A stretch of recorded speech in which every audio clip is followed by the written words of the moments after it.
I never made it, but I know what it takes. I'm motivated by a mix of emotion. Got my statement, and I'm reading.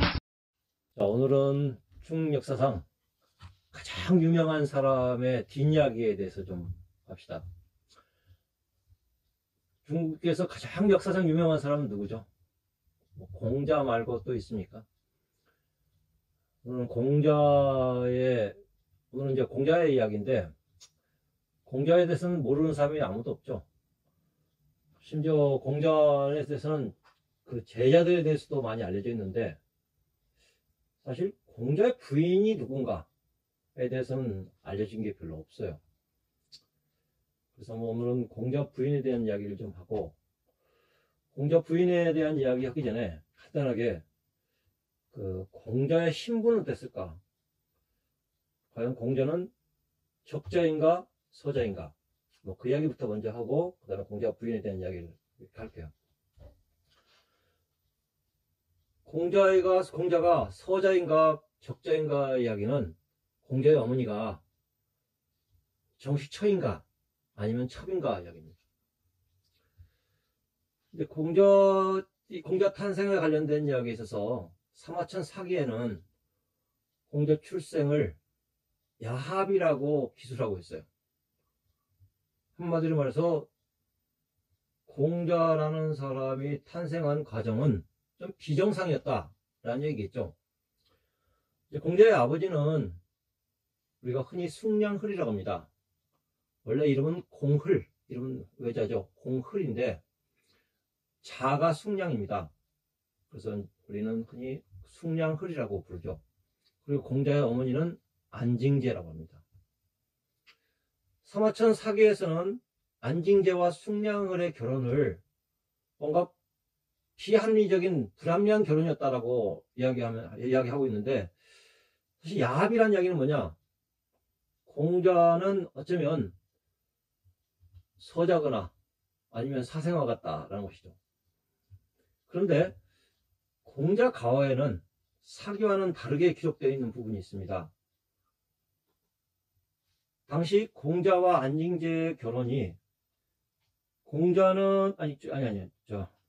아버지 숭냥을과 안징제의 결혼은, 숭냥은 당시에 나이가 67, 8세였어요. 그리고 공자의 어머니는 한 17, 8세. 나이 차이가 너무 나니까 누가 보기에도 이것을 정상적인 결혼이라고 보기는 어렵죠. 그런데 공자 가화에는 숭냥을의 이 결혼 과정에 대한 얘기를 간단히 기술하고 있는 부분이 있는데, 숭냥을은 원래 본처가 있었어요.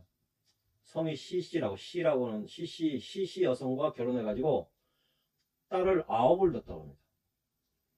근데 아들이 필요하니까 나중에 이제 첩을 얻어가지고 아들을 낳습니다. 그래서 그 아들이 맹피라고 그래요. 맹피. 이 맹자가 들어가는 것은 큰아들이란 뜻입니다. 근데 분명히 큰아들이 있어요. 우리가 공자가 흔히 중리라고 그러죠. 이름은 공구지만 자가 중리예요. 중리라는 것은 이게 이 중리인데, 이 중이라는 말은 바로 둘째 아들이란 뜻이에요. 그러니까 분명히 공자는 큰아들이 아니라 둘째 아들입니다. 그런데 이 숭냥을과 안징제의 결혼에 대해서 공자 가화에서는 이렇게 나와 있어요.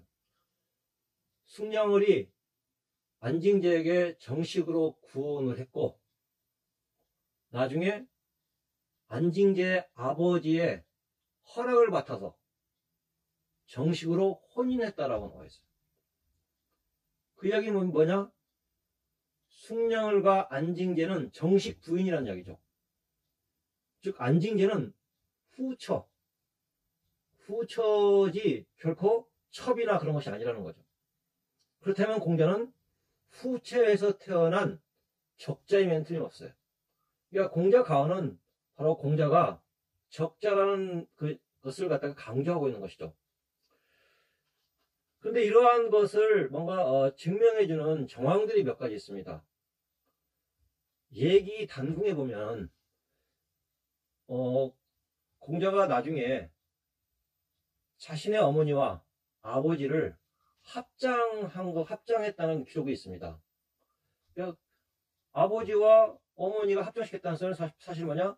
숙량을에게 정식 부인이었다라는 것을 일종의 외부적 정식으로 보여주는 그런 의미가 있는 거죠. 또 하나 굉장히 우리가 유의미하게 봐야 할 부분이 있다면, 공자가 20살 때 아들을 낳는데, 공자가 아들을 낳았을 때 당시 노나라 왕이었던 소공이 공자에게 잉어를 하사합니다. 그래서 공자는 왕이 잉어를 선물했다 해가지고 아들 이름을 리라고 지어요. 리. 이 리란 말이 뭐냐? 잉어란 뜻이에요. 그리고 자를 백어라고 그래요. 백어. 그러니까 이 리라고 이름을 지을 정도로 지었다는 건 뭐냐? 이것은 노나라 왕실에서 잉어를 선물을 보냈기 때문에 공자가 그것을 각별히 기억하기 위해서인 거예요. 그런데 아들 이름에다 굳이 리를 갖다가 왜 붙였겠어요? 이것은 노나라 왕이 국가 차원에서 공자가 공시 가문의 적손이라는 것을 확인시켜주는 그런 의미가 담겨 있는 것이죠. 자, 안징제가 정식 부인이었다면, 그러면 숙량을은 안징제에게 청혼하기 전에 뭔가 전에 있던 부인과 첩을 정리했겠죠. 그래서 이제 후세 사람들은 아마도 정식 부인이었던 본처였던 시씨는 아마 죽었던 것 같고 상처하고, 다만 당시에 이제 이 큰아들이었던 맹피는 태어났을 때 아마 병족이라 해서 다리가 좀 불구했던 것 같습니다. 그래서 이 숙량을이 좀 건강한 아들을 낳고 싶어 가지고 젊은 안징제에게 청혼을 했던 것으로 보입니다. 그렇다면 바로 당시에 이 맹피의 어머니는 어쩌면 이제 정리했다면 출척, 그냥 내보낸 것이죠. 아마 내보냈을 가능성이 많고, 그런 부분을 정리한 연후에 바로 안징제와 결혼했다고 보여지고, 그렇다면 공자는 분명히 적손입니다.